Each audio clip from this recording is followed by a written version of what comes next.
En un vivo, gloria a Dios. A Dios le damos muchas gracias por estar delante de su presencia y porque a Él podemos honrar.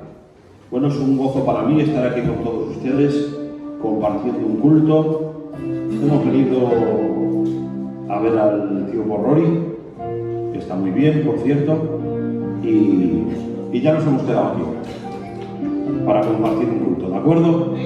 ¿Cuántos quieren escuchar palabra del Señor? Levanta tu mano y grita un vivo aleluya. Miren, la Iglesia jamás puede perder de vista la obra del Calvario. Todo nuestro mensaje tiene que ser cristocéntrico, porque Cristo es el centro de todo. Si estás aquí es por Él. Si te vas al cielo, por Él. Así que todo nuestro mensaje, toda nuestra vida tiene que girar en torno a Cristo. Dice el Evangelio según San Juan, capítulo 3, verso 16, dice así: en el nombre del Padre, del Hijo y del Espíritu Santo. Porque de tal manera amó Dios al mundo, que ha dado a su Hijo unigénito, para que todo aquel que en Él cree no se pierda, mas tenga vida eterna. Miren, toda buena historia tiene villanos y héroes. Todo buen cuento tiene buenos y tiene malos. Y todos siempre queremos ver historias con finales felices. Yo voy a predicar tranquilo, ¿eh? Todos siempre queremos ver historias con finales felices, donde veamos que se haga justicia, que el héroe venza al villano, que el bueno venza al malo. Eso es lo que todos queremos ver. La Biblia nos muestra una historia donde solo hay dos categorías de personas: los hijos de Dios y los enemigos de Dios. Nosotros en esta historia estábamos del lado malo. Éramos los enemigos de Dios. No éramos los héroes, éramos los villanos. Pero hubo un hombre que cambió nuestra historia, que dividió la historia de la humanidad. Era llamado la piedra angular, porque toda la creación dependía de él y la redención solo le apuntaba a él. El que le conocía a él, conocía al mismo Dios. Por eso la Escritura nos lo presenta como rey, pero también nos lo presenta como hombre. Fue hombre hasta la última gota de su sangre, hasta el último latido de su corazón. La divinidad vino envuelta de humanidad. La divinidad vino envuelta de humanidad. Jesús era carpintero. Jesús era carpintero porque trabajaba con martillo, con clavos y con madera. Trabajó con los instrumentos que más tarde se utilizarían para colgarlo de la cruz, traspasando sus pies y sus manos. Nadie fue tan grande como él y nadie supo hacerse tan pequeño. Jesús era sencillo por fuera y era especial por dentro. La fama tocaba su puerta, pero él la despreciaba. Dormía cuando todos estaban agitados y velaba cuando todos estaban dormidos. Rompió las leyes de la física como si fueran juguetes. Sanó a ciegos, resucitó a muertos, calmó tormentas, caminó sobre las aguas, multiplicó alimentos, se transfiguró, hizo todo lo que la física y las ciencias más lúcidas no pueden hacer. Mientras sus enemigos planeaban su muerte, él decía: yo soy la fuente de agua de vida que salta para vida eterna. Cristo, en vez de exigir sacrificios y reverencias de la humanidad, se sacrificó por ella. Tiberio César, en el trono de Roma, quería dominar la tierra con espadas y con lanzas. Pero el autor de la vida, que era el dueño y creador del mundo, quería conquistarnos con la mayor historia de amor. En los tiempos de Jesús, los leprosos eran marginados, pero Jesús era tan grande que daba más atención a un leproso que a un fariseo. Se reveló al mundo durante 3 años y medio, pero fue suficiente para que se hiciera inolvidable. El Mesías revolucionó la historia de la humanidad. Los hombres eran violentos con Cristo, pero Él era manso con todos. Pero no te confundas, Jesús fue manso, pero no fue un consentidor de pecado. Cuando Herodes quería matar a Jesús, le mandó un mensaje diciéndole: decidle a esa zorra que hoy y mañana estaré expulsando demonios y curando a los enfermos, porque Jesús no era ningún cobarde, era manso y humilde, pero no era un consentidor de pecado. Jerusalén era una de las ciudades más grandes y más importantes del mundo antiguo, pero sus habitantes vivían de las glorias del pasado, porque en este tiempo estaban bajo el yugo del Imperio Romano. Pero apareció allí alguien que cambió la rutina de la ciudad. Solo se hablaba de un hombre que realizaba hechos inimaginables y que poseía una elocuencia admirable. Cuando abría la boca, encendía los corazones. Las personas se codeaban para oírlo. Nuestro Cristo, el carpintero de Nazaret, tallaba con la madera con sus manos y con sus palabras tallaba el corazón de todos los humanos. Pero su dulzura y su sensibilidad no conquistó el corazón de los líderes de aquel tiempo. Esos líderes intentaron varias veces sin éxito asesinar a Jesús por apedreamiento. Buscaron que cayera en alguna contradicción. Querían que tropezara con sus propias palabras, pero la inteligencia del Maestro, la inteligencia de nuestro Cristo, los dejaba atónitos a todos. Su fama cada día crecía más y miles de personas aprendían el idioma del amor. Se hacía cada vez más difícil arrestar a Jesús. Entonces Jesús hace su entrada triunfal en Jerusalén. Entró por Jerusalén y la gente quería convertirlo en rey. Hosana en el que viene en el nombre del Señor, tiraban mantos. Entró por Jerusalén y la gente quería convertirlo en rey, pero Jesús no anhelaba un trono político. Lo querían convertir a rey, pero Jesús no anhelaba un trono político, anhelaba el trono de nuestro corazón. Jesús tenía todo el universo entero para poder reclinar su cabeza y hacer su morada, pero Él quiso vivir dentro de nuestros corazones. Se despojó de su propia gloria para convivir con pecadores. Nadie jamás estuvo en un puesto tan alto como Él y nadie jamás descendió tanto como descendió Él. La presencia de Cristo en Jerusalén se estaba volviendo perturbadora para todos los líderes religiosos. Llegaban personas de todas partes y de todas las ciudades cercanas. ¿Para qué? Para ver a Jesús. El asedio de la multitud en esos días era aún más intenso porque pocos días antes de su muerte Jesús hizo algo espectacular. Lázaro estaba muerto hacía 4 días. Lázaro, una persona muy conocida. Cuando María vio al Maestro, se lanzó a sus pies llorando. Al verlo así, Jesús también lloró. Lloró ante el dolor y la fragilidad humana. Al llegar al lugar donde Lázaro estaba sepultado, Jesús pidió que quitasen la piedra del sepulcro. ¡Quitar la piedra! Quitaron la piedra y nuestro Cristo, manifestando el poder incomprensible de quien está por encima de las leyes de la ciencia, ordenó que Lázaro saliera del sepulcro.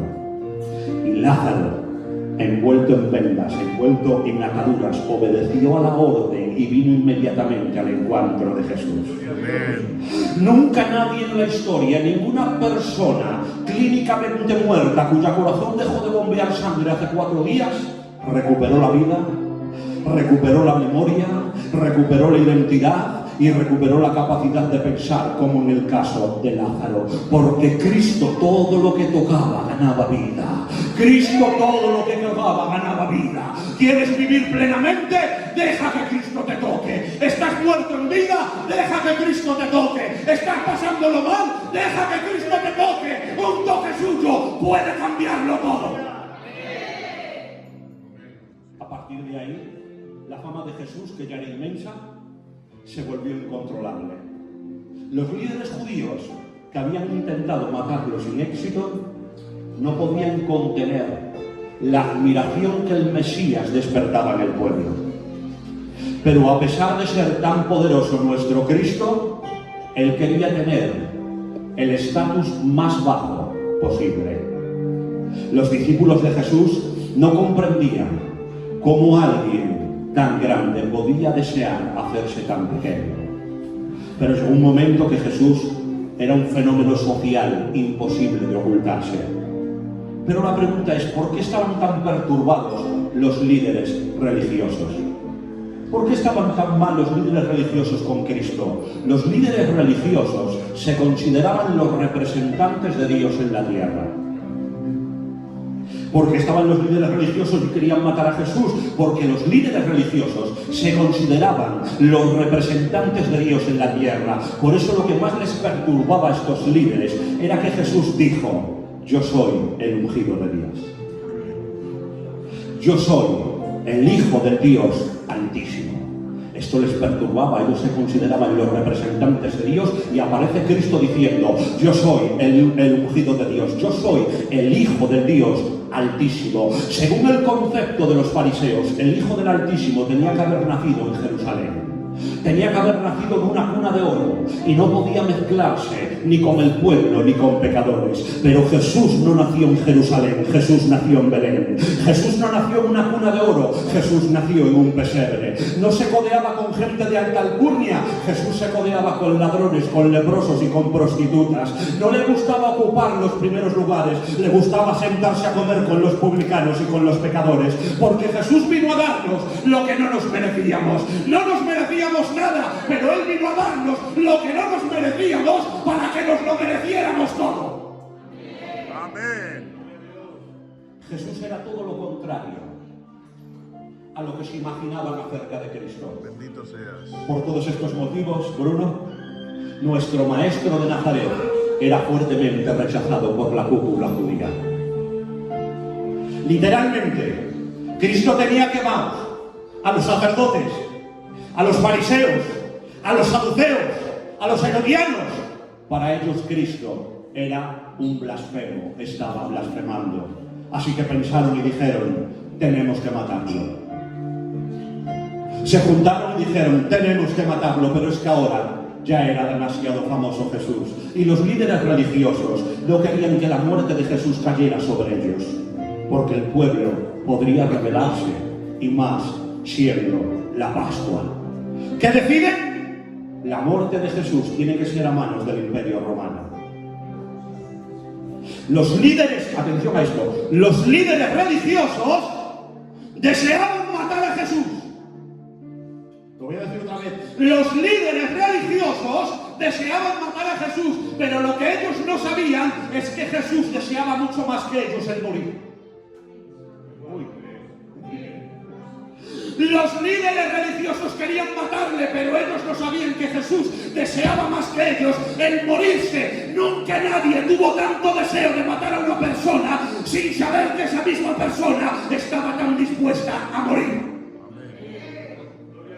De repente, hubo algo que les dio aliento a todos los líderes religiosos. ¡Se emocionaron! Uno de los seguidores de Jesús decidió traicionarlo. Para sus perseguidores fue una sorpresa saber que su discípulo Judas lo iba a traicionar. Pero para Jesús no fue ninguna novedad. Él ya anunció que iba a ser traicionado. Amén. A Jesús nada le pillaba por sorpresa. En su conocimiento anticipado ya estaba todo programado y planeado. ¿Qué hizo Jesús? Facilitó su arresto. Porque los tiempos de su arresto, los tiempos de su vida dolorosa, no los marcaba el hombre, los marcaba él. Todo el mundo huiría de la cárcel, pero nuestro Cristo fue el mismo quien la buscó. Así que Jesús se aleja de la multitud y se va con sus discípulos a un jardín. ¿Sabéis dónde? Al huerto del Getsemaní. El huerto del Getsemaní es la antesala de la cruz. El huerto del Getsemaní nos va a descubrir la naturaleza humana de Jesús. Qué bien, amén. El huerto del Getsemaní era un lugar que Judas conocía perfectamente porque lo frecuentó con Jesús. Lo voy a decir otra vez. El huerto del Getsemaní era un lugar que conocía Judas porque Judas fue muchas veces con Jesús al huerto del Getsemaní. Así que Jesús no se retiró al huerto para esconderse, sino para todo lo contrario, para que lo encontraran. Qué bien. Era una noche fría y densa. Y allí, gimiendo de dolor, Jesús oró profundamente, preparándose para soportar lo insoportable. La pregunta es, ¿por qué Jesús necesitaba orar? Era el Hijo de Dios, era el ungido. Y dice que se retira al huerto y, gimiendo de dolor, Jesús oró. La pregunta es, ¿por qué Jesús necesitaba orar? Porque su naturaleza divina jamás potenció su naturaleza humana. Lo que he dicho. ¿Por qué necesitaba orar Jesús? Porque su naturaleza divina jamás potenció su naturaleza humana. Si él, siendo santo, limpio, puro, justo, necesitaba orar, ¿cuánto no más necesitas orar tú, que estás lleno de defectos y de errores? A veces tenemos la desfachatez de no presentar el día, de no presentar la noche, de no presentar los planes, de no darle gracias por los alimentos, y no oramos en todo el día. Pero yo digo en esta tarde, si él, siendo Dios, necesitaba orar, ¿cuánto no más necesitas orar tú?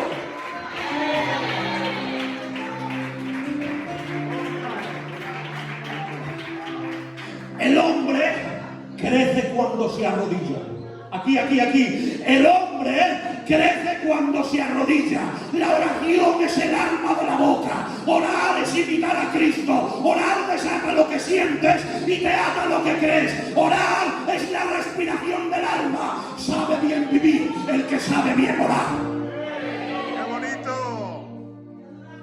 ¿Sabía Jesús que antes de experimentar la victoria de la cruz, tenía que experimentar el quebranto de la cruz? Y ahora escuchen, hemos visto a Jesús en muchas situaciones sanando. Le hemos visto muchas veces, Charlie, multiplicando alimentos. Le hemos visto resucitando a Lázaro. Le hemos visto predicando. Hemos visto en multitud de ocasiones a Jesús administrando a los demás. Pero lo que va a sentir ahora Jesús es diferente. Ahora él tiene que ser el administrador. Todo su ministerio administrando a los demás, dando vida a los demás, ayudando a los demás, orando por los demás, echando fuera a los demonios. Todo su ministerio administrando él a los demás. Pero ahora, en este momento, el administrado tiene que ser. Y esto es algo nuevo para él. Y tiene que venir un ángel, escuchen, a fortalecerlo. Escúchenme, tiene que venir un ángel a fortalecerlo. Pero no viene a fortalecerlo para que le sea más fácil ir a la cruz. Tampoco viene a fortalecerlo para que enfrente con más ganas la cruz. Viene a fortalecerlo porque, según comentaristas, literalmente se estaba muriendo. Era tanta la agonía y la angustia que estaba sintiendo que no podía. Y ahora él ya no es el que administra a los demás, es el que necesita ser administrado. Así que Jesús despertó a sus discípulos diciéndoles que había llegado el momento que él ya tenía que ser arrestado. Y allí nuestro Cristo esperó con valentía a la guardia romana de soldados que tenían que capturarle. Porque Jesús no daba pena. Jesús no era ningún pobrecico. Jesús no era ningún cobarde. Jesús sabía lo que vino. Vino a morir por ti y por mí en la cruz del Calvario. Y él no tenía miedo. Jesús no era ningún cobarde ni ningún pobrecico. Jesús era el Rey de Reyes y el Señor de Señores. Lo que le abrumaba a Jesús no era el sufrimiento físico de la cruz. Jesús no tenía miedo ni a los clavos ni a la cruz. Trabajó con ellos ya desde pequeño, mentalizándose que con eso que trabajaba era lo que iban a utilizar para hacerle y sacrificarle en la cruz del Calvario. Si fuese un temor físico, tendríamos que decir que realmente hubo mártires que murieron igual o peor que él. Policarpo murió quemado vivo. Antipas lo metieron en un toro de bronce y también murió quemado vivo. Pedro murió crucificado boca abajo. Esteban fue lapidado. Pero el sufrimiento de nuestro Cristo no puede compararse con el sufrimiento de ningún mártir. El santo, el limpio y el puro tuvo que soportar sobre sí los pecados del pasado, del presente y del futuro de toda la humanidad. Tuvo que cargarlos él en la cruz del Calvario, y esa era la copa que tenía que tomar. Por eso su sacrificio no puede compararse con el de ningún mártir.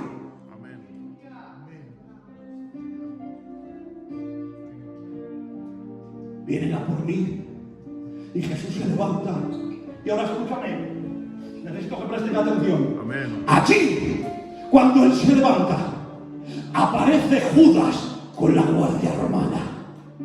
Aquí aparece Judas con la guardia romana. La guardia romana, para poder coger a Jesús, necesita una señal de Judas. ¿Sabéis cuál era la señal? El beso. Un beso. Un beso. ¡Qué raro! ¡Qué raro! ¡Qué raro es ser traicionado con un beso! ¡Judas! ¿Por qué con un beso? Ya no tienes de nada que ocultarte. Ya vas a dar la cara y lo vas a entregar. ¿Por qué disimulas con un beso? ¡Judas! ¿Por qué con un beso? Porque Judas no podía traicionar a Jesús ni por injurias, ni por difamaciones, ni por altercados. A Jesús de lo único que se le podía acusar era de amar y de entregarse por los demás. Al maestro del amor, de la única forma que se le podía traicionar era dándole un beso. Para traicionarte a ti y a mí pueden utilizar mil cosas. Eres pa' aquí, eres pa' aquí, eres pa' aquí, eres pa' aquí, eres pa' aquí. Nos podían traicionar de mil maneras para traicionarnos a ti y a mí, pero para traicionar al maestro del amor, lo único que podía identificarle era un acto de amor. Un beso. ¡Qué bien! Un beso. Un beso es lo único que podía identificar a nuestro Cristo. Amén. Y ahora escuchen, una de las cosas que Judas hizo de forma magistral fue ocultar su lado oscuro. ¿Qué? Una de las cosas que Judas hizo de forma magistral fue ocultar su lado oscuro. ¿Me dejan? Amén. Uy, no me dejáis. Amén, amén. Una de las cosas que hizo Judas de forma magistral fue ocultar su lado oscuro. Todos tenemos un lado oscuro. Todos tenemos algo que ocultamos. Si nuestro pasado lo representásemos como una casa, en nuestra casa hay habitaciones con mucha luz a la que nos gusta entrar, abrir la puerta, cerrar, que entre gente, que salga, que nos gusta mostrar. Pero en nuestro sótano, en nuestra casa, hay un sótano oscuro donde no queremos bajar, donde está lleno de basura. Y a ese sótano nadie quiere bajar. Todos tenemos un lado oscuro. Todos tenemos un recuerdo traumático. Todos estamos frustrados por algo que dijimos, algo que hicimos o algo que vimos. No eres mejor que Judas. Tú también tienes un lado oscuro. Pero bendito el que no nos ponga vela y nos disciplina. ¡Qué en el bien! silencio. Bendito el que no nos ponga vela y nos disciplina en el silencio. Judas ocultó de forma magistral su lado oscuro. Y ahora sí, menos a Jesús, tenía engañado a todos. ¿Cómo pudo ser? Aquí, ¿cómo pudo ser que nadie desconfiara directamente de Judas? ¿Cómo pudo ser que nadie, quitando al maestro, cómo pudo ser que nadie desconfiara de Judas? Porque Judas aparentaba ser digno de confianza. Y ahora mírame, si tú tuvieras que dejar algo de valor a alguien. Tu dinero que tienes, o tu oro, si tuvieras que dejárselo a alguien, ¿a quién se lo dejarías tú? Pues a alguien que sea digno de confianza. Alguien que tú dices, de este no dudo, este lo va a guardar y no lo va a vender ni se lo va a gastar. El grupo de los discípulos puso en las manos de Judas las finanzas, el dinero que tenían. Judas era el cajero de los discípulos. Si lo nombraron como tesorero, es porque confiaban en Judas. Así es, amén. Cuando Jesús aseguró que uno le iba a traicionar, dijo Bruno, ¡uno le va a traicionar! Allí estaban todos, ¿sabéis qué hicieron? Seré yo. Nadie dijo, ¡es Judas! No. Todos decían, seré yo. Judas había momentos que hacía cosas buenas. Aquí. Judas había momentos que hacía cosas buenas. Hacía cosas buenas, pero no era bueno. Judas hacía cosas buenas, pero no era bueno. El ADN que había dentro de Judas no era bueno y ese ADN al final salió. ¿Sabes que hay gente que hace cosas buenas pero no son buenos? Hay gente que hace cosas buenas pero no son buenos. ¿Cómo puede ser que ese muchacho predicaba y lo que ha hecho? ¿Cómo puede ser que esa que cantaba, mira la que ha arrancado? ¿Cómo puede ser el otro que mira lo que hizo? Estuve con él en el culto. Sí, hacían cosas buenas pero no eran buenos. Hacían cosas buenas pero no eran buenos. Y cuando uno hace cosas buenas y no es bueno, Dios le da tiempo y oportunidad para que se arrepienta. Y no te pucavela, porque Dios es bueno. Pero si no te arrepientes, Dios no puede ser burlado. Y lo que no haga yo porque no tengo salero, viene el Espíritu Santo y lo hace.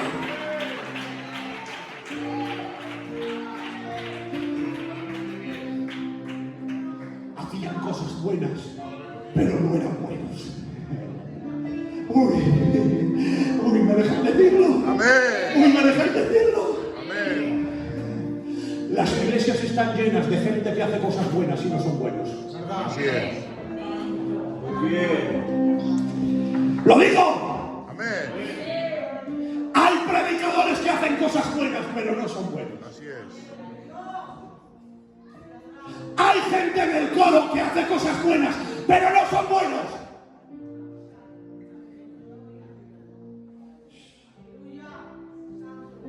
No os engañéis, Dios no puede ser burlado. Amén.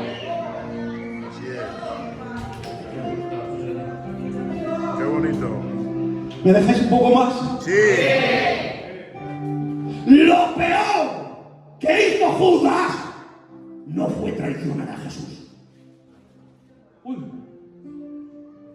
Lo peor que hizo Judas no fue traicionar a Jesús. Lo peor que hizo Judas fue ahorcarse. Lo peor que hizo Judas no fue traicionar a Jesús. Lo peor que hizo Judas fue ahorcarse, porque ahorcándose dudó de la misericordia de Dios. Qué bien. Jesús, con la traición o sin la traición de Judas, iba a ir igual a la cruz. Lo traicionara o no lo traicionara, Jesús iba a morir igual en la cruz. Cambiarían los actores, cambiarían los escenarios, pero el resultado sería el mismo. Cristo crucificado en la cruz del Calvario, por ti y por mí. Lo peor que hizo Judas no fue traicionarle. Lo peor que hizo Judas fue ahorcarse, porque ahorcándose dudó de la misericordia del Señor. Lo peor que puedes hacer no es cometer un pecado horrendo. Lo peor que puedes hacer no es cometer un pecado de esos que llevas aquí un letrero y ya no se te quita en la vida. Lo peor que puedes hacer no es pecar un pecado de los más feos que haya. Lo peor que puedes hacer es pecar y no ir a la cruz del Calvario, donde hay perdón, Eso es lo peor que puedes hacer. Si pecas, tenemos abogado con el Padre. Pero si pecas y no vas a la cruz, te estás suicidando, te estás ahorcando. Y lo mejor y lo peor que puedes hacer es ahorcarte. No dudes de la misericordia del Señor. No hay pecado que su sangre no pueda perdonarte. No hay pecado que su sangre no pueda lavar. Señores, lo peor no es pecar. Lo peor es no ir a la cruz. Bien. Bendito sea mi Rey. Aguantaréis más. Amén. El maestro, sabiendo que Judas lo iba a traicionar, no lo echó del grupo. Le lavó los pies y se sentó con él a la mesa. Y como no le valió todo, lo siguió dejando de cajero. Uy, lo voy a decir. Amén. El maestro, sabiendo que Judas lo iba a traicionar, no echó a Judas del grupo, le lavó los pies, se sentó con él a la mesa y lo siguió dejando de cajero. Jesús sentó con Judas. Jesús, escuchen bien, el Rey de Reyes, el Señor de Señores, delante del cual se tiene que doblar toda rodilla y confesar que Él es Dios, ese ser de rodillas delante de Judas que lo iba a traicionar, limpiándolo, lavándole los pies. Y después de todo esto, se sentó con la cena. ¿Me dejáis que lo diga? Amén. Y tú, no voy al culto. No voy al culto. No voy al culto, que el pastor no me gusta. No voy al culto, que para ser como esos yo no voy. Amén. No voy al culto. No aguanto yo esto. ¿Qué tengo yo que aguantar esto? Yo no voy al culto. Que yo no tengo que aguantar estas cosas. No voy al culto porque me han quitado de la caja. No voy al culto porque no me han puesto bien en el coro. No voy al culto porque no me han saludado. No voy al culto. ¿Y a las bodas que están llenas de pecadores vas? ¿Y al centro comercial que está lleno de gente mala también vas? ¿Y Telecinco lo pones en la tele que está lleno de homosexuales y de depravados y también lo ves? ¿Y las novelas que están llenas de adulterios también las ves? Eso sí los ves, pero aquí no. Escúchenme, esto no es un lugar de gente perfecta. Esto es un lugar de enfermos que vienen a ser sanados. Y tú no eres más sano que los demás. Si Jesús aparta su gracia, eres el peor de los hombres y el peor de las mujeres. Si se sentó Jesús con el mismo Judas a cenar, ¿no te vas a sentar tú aquí con gente imperfecta como tú eres también imperfecto? Amén. Claro que sí, amén. No pongas excusas. Si no quieres ir al culto, no vayas. Pero no pongas excusas. Hay gente que se cree que por ir al culto nos hace un favor. Hay gente que se cree que por ir al culto está haciendo bien a Dios. Dios no necesita nada de ti. Dios no necesita nada de ti. Dios no necesita nada de ti. Tú necesitas de Él. Si no quieres venir, no vengas. ¡No vengas! ¡Quédate en casa!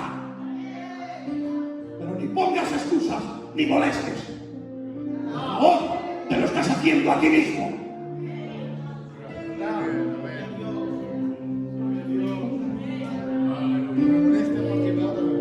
Uy. ¿Aguantáis más? Tengo yo más calor que vosotros. Dale, dale. Dale un agua. Dale, sé. No tengas miedo, hijo. Dale, sí. Escuchen, nadie se imaginaba que la persona de Jesús que estaba siendo traicionada y a punto de ser arrestada tuviese una actitud tan tranquila. Los soldados no entendían lo que estaba ocurriendo. Esperaban ver la indignación y la resistencia de Jesús a ser arrestado. Pero lo único que presenciaron, un beso. Parecía un encuentro de amigos, porque Jesús todavía consideraba a Judas como su amigo. Nosotros acostumbramos a romper relaciones con las personas cuando nos hieren y nos traicionan. Pero el hombre que estaba dando la otra mejilla, nuestro Salvador, no tenía enemigos. ¿Qué hizo Jesús? Jesús llamó a su traidor amigo en el momento justo de la traición. Bueno, lo que acabo de decir. ¡Qué bonito! Jesús llamó amigo a su traidor en el momento justo de la traición.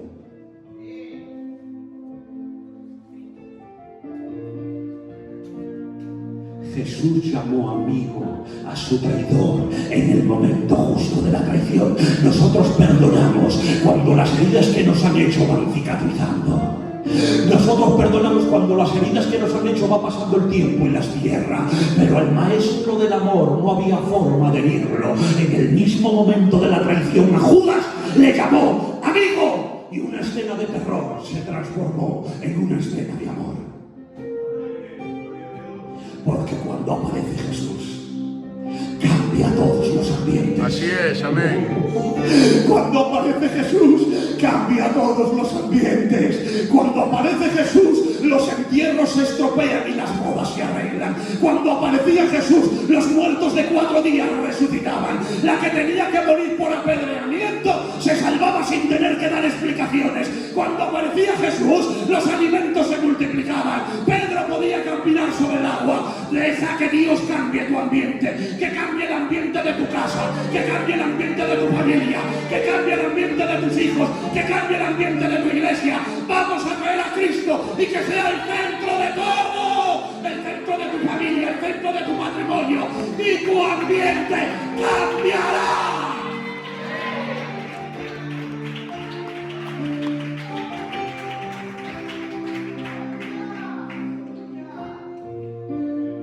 Después de llamar amigo a Judas, Jesús se volvió a los soldados y antes que lo tocase Bruno, dijo: ¿a quién buscáis? A Jesús de Nazaret.